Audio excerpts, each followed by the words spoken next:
Rain streaks the window in slow, uneven lines. Margaret Cross, mid-40s, sits alone in a corner booth, blazer still buttoned despite the empty seat across from her. A closed laptop. A cup of coffee gone cold, the surface filmed over, untouched for the better part of an hour. The waitress passes twice without stopping. A businessman at the counter checks his watch, glances at Margaret, looks away. Near the window, Tom Reyes, late 30s, work boots still dusted pale with drywall, sits with his daughter, Lucy, 7, coloring on a napkin. His jacket cuff is stained dark at the wrist, grease, old and worked in, not fresh. He doesn't look at Margaret the way the others do. Not sizing her up. Watching, instead, the way she keeps her hands folded rather than reaching for her phone. The stillness of someone holding something together. Lucy's crayon rolls off the table. Tom catches it without looking, sets it back down, eyes still on Margaret's booth, specifically on the edge of a folder peeking from her bag. A logo. A torque specification sheet, half visible. Something in his jaw shifts. Recognition, quickly folded away. He goes back to his coffee. The waitress finally arrives at Margaret's booth, drops a check she didn't ask for, moves on. Margaret doesn't touch it. She opens the folder instead, the torque spec sheet, a stack of production reports, a photo of a stamped metal housing with a red circle drawn around a seam. Lucy's crayon rolls again, farther this time, stopping near the leg of Margaret's booth. Tom rises to get it. Doesn't rush. As he bends down, his eyes pass over the photo lying open on the table, the stamped housing, the red circle. Tom. Quiet, not looking up yet. That the 6-cylinder block from Holbrook? Margaret's hand goes still on the page.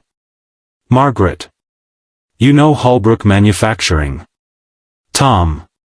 Everybody who's ever poured a foundation near that plant knows Holbrook. He straightens, holding Lucy's crayon, but his eyes stay a beat too long on the photo. Tom, so indeed. Your seam's failing because somebody moved the dye temp without adjusting dwell time. You can see it in the flash line. Cools too fast, contracts wrong, cracks under load 6 weeks in. A long pause. The kind that changes the temperature of a room. Margaret. Carefully. That's not public information. Tom. Wasn't trying to read your file, ma'am. Just, used to look at metal for a living. He sets the crayon back in front of Lucy, who has already moved on to a new drawing. He doesn't offer anything more. Turns back toward his booth like the conversation is already over. Margaret watches him go, then looks down at the folder, at the red circle around the seam, at the word failure stamped across the top of the report in block letters. She turns the photo slightly, angling it the way he'd been looking at it. Studies the flash line herself for the first time, like she's seeing it new. On the table between father and daughter, a small brass hex key sits beside the crayons, worn smooth at the shaft, a tool far too specific for a drywall job. Tom notices her noticing. Slides it back into his jacket pocket without comment. Outside, the rain has not let up. Neither has the silence, though it has changed shape. Margaret doesn't order anything else, but she doesn't leave either. Her phone buzzes against the table, she flips it face down without reading it, the third time she's done that since the folder came out. Across the diner, Tom packs up Lucy's crayons into a battered tin box, corners dented, a faded sticker of a wrench half peeled on the lid. He counts out cash for the check in small bills, the kind of careful count that isn't about manners. Tom. To Lucy, low. 2 more minutes, then we gotta get you to your mom's. Lucy. Can we get pie next time? Tom. Next time. He says it the way a man says something he means but can't promise. Margaret's phone buzzes again. This time she turns it over. A text, brief, harsh in its brevity, board moved vote TO Friday. Donaldson has the numbers you don't. Her jaw tightens. She sets the phone down harder than she means to, and for a moment the diner's quiet swallows even the rain. She looks back at the report, Holbrook Manufacturing, the plant her father built 40 years ago from a single stamping press and a bank loan he never fully paid off before he died. The company that bears his name on the building but not, anymore, real weight in the boardroom. Donaldson, the COO with the smooth voice and the private equity friends, has spent 8 months insisting the seam failures are user error, not design error. Insisting, specifically, that Margaret doesn't understand manufacturing the way her father did. She glances toward Tom's booth. He's helping Lucy into her jacket now, tugging the zipper up with a practiced, unhurried motion, murmuring something that makes her laugh.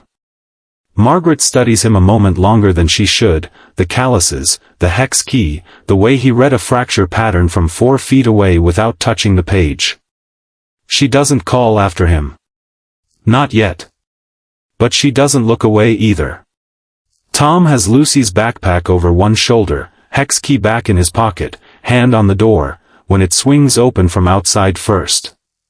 Donaldson strides in, 40s, overcoat too clean for the weather, phone still pressed to his ear. He clocks Margaret's booth immediately, ends the call mid-sentence without saying goodbye to whoever's on the line. Donaldson. Margaret. Didn't expect to find you slumming it. Margaret. Flat. Some of us still remember how to sit in a room that isn't catered. Donaldson's eyes flick to the folder still open on the table, the photo, the red circle, and something behind his smile tightens. Donaldson. You're not still chasing that seam theory. I told you, metallurgy signed off. It's an install issue. Field technicians over-torquing. He says it smooth, rehearsed, the way a man says something he's said many times before to make it true by repetition. Tom, near the door, goes still. Doesn't turn around. Lucy tugs his sleeve, he gives her hand a small squeeze, wait. Donaldson, Siontede. Glancing toward Tom, dismissive, not really seeing him. Sorry, am I interrupting a business meeting? Margaret. Evenly. Just a conversation.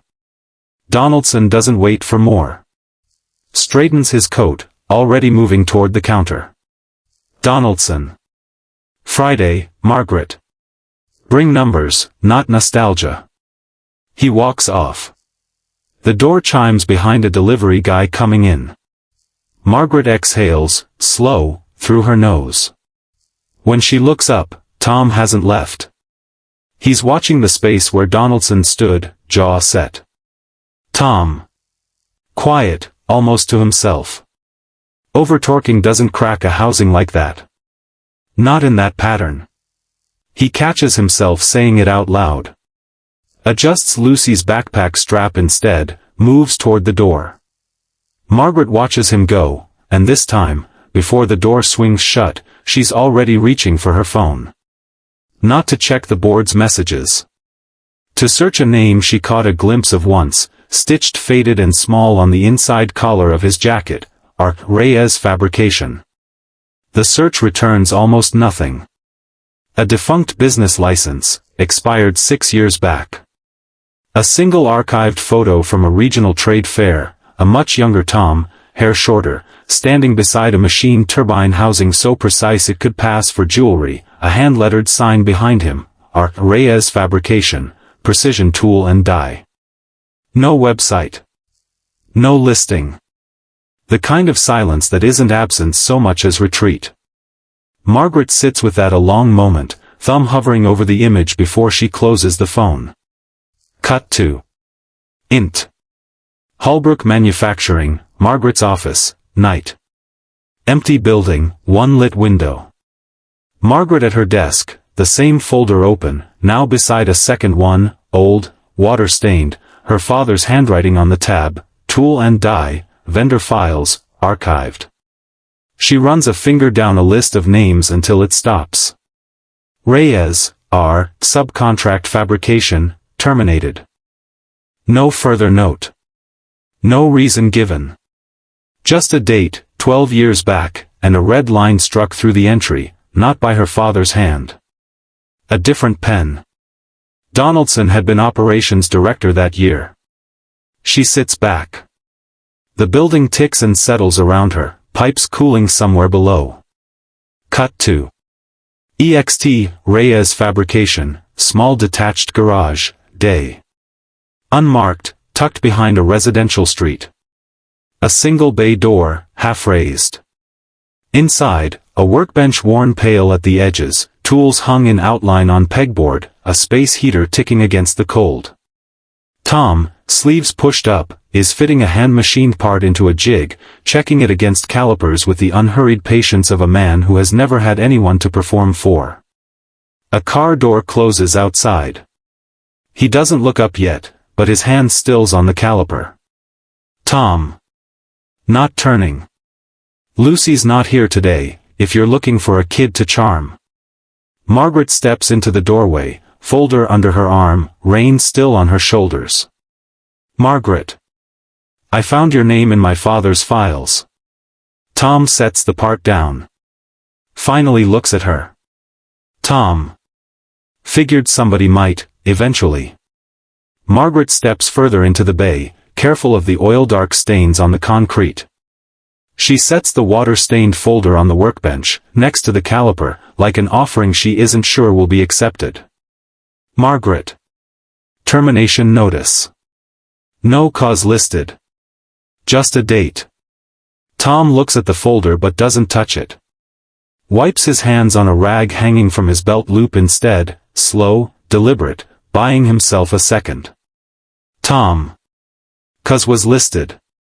Just not the real one. Margaret. Then tell me the real one.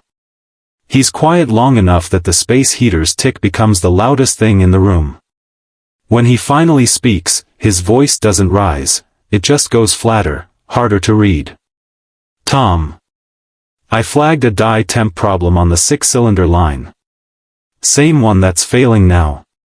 Wrote it up, brought it to your operations director. Man named Donaldson. Margaret's expression doesn't change, but something behind her eyes does. Tom, so indeed. He told me small vendors don't get to tell Holbrook how to run tooling.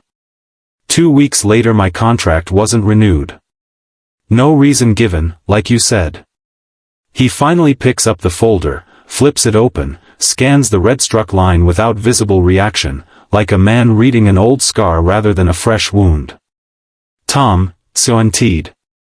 I had a shop with 4 guys on payroll back then. Had to let all of them go inside a season. Margaret. Why didn't you fight it? Take it to the board, to my father. Tom. Cutting in, not sharp, just tired.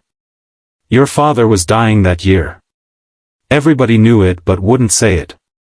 Wasn't gonna put a fight on his desk he didn't have time left to finish. He sets the folder down. For the first time, something in his posture loosens, not trust yet, but the absence of guardedness. Tom, so indeed. Rebuilt smaller. Quieter. Learned it's safer that way. Margaret looks around the bay, the pegboard, the hand-machined part still in its jig, and understands, for the first time, exactly what quieter cost him. Margaret steps further into the bay, careful of the oil-dark stains on the concrete. She sets the water-stained folder on the workbench, next to the caliper, like an offering she isn't sure will be accepted. Margaret. Termination notice. No cause listed. Just a date. Tom looks at the folder but doesn't touch it. Wipes his hands on a rag hanging from his belt loop instead, slow, deliberate, buying himself a second. Tom. 'Cause was listed. Just not the real one. Margaret. Then tell me the real one. He's quiet long enough that the space heater's tick becomes the loudest thing in the room. When he finally speaks, his voice doesn't rise, it just goes flatter, harder to read. Tom. I flagged a die temp problem on the 6-cylinder line. Same one that's failing now. Wrote it up, brought it to your operations director. Man named Donaldson. Margaret's expression doesn't change, but something behind her eyes does. Tom, so indeed. He told me small vendors don't get to tell Holbrook how to run tooling. 2 weeks later my contract wasn't renewed. No reason given, like you said. He finally picks up the folder, flips it open, scans the red-struck line without visible reaction, like a man reading an old scar rather than a fresh wound. Tom, so indeed. I had a shop with 4 guys on payroll back then. Had to let all of them go inside a season. Margaret. Why didn't you fight it? Take it to the board, to my father. Tom. Cutting in, not sharp, just tired. Your father was dying that year. Everybody knew it but wouldn't say it. Wasn't gonna put a fight on his desk, he didn't have time left to finish. He sets the folder down. For the first time, something in his posture loosens, not trust yet, but the absence of guardedness. Tom, so indeed. Rebuilt smaller. Quieter. Learned it's safer that way. Margaret looks around the bay, the pegboard, the hand-machined part still in its jig, and understands, for the first time, exactly what quieter cost him. Margaret picks up the caliper Tom set down, turns it over once in her hands, feeling the weight of it, the worn grip where a thumb has rested 1,000 times. Margaret. If I brought you the actual failed housing. Not the report. The part itself. Tom. Wary. Why? Margaret. Because Donaldson's presenting, install error, to the board Friday. And I have 4 days to prove him wrong with something he can't talk his way around. Tom studies her for a long moment, not the caliper, not the folder. Her. Tom. You understand what you're asking. I walk back into that building, it's not a homecoming. Man spent 12 years making sure nobody remembers my name. Margaret. I'm not asking you to walk in the front door. She sets the caliper down, meets his eyes. Margaret, so indeed. I'm asking you to look at a piece of metal and tell me what it tells you. Same as you did in a coffee shop with a stranger's file upside down on a table. A beat. Somewhere outside, Lucy's school bus grinds to a stop down the block, a sound Tom's ear catches automatically, some internal clock counting the minutes until he needs to be at the curb. Tom. Quiet. That was a favor to a woman having a bad day. This is walking back into the fire. Margaret.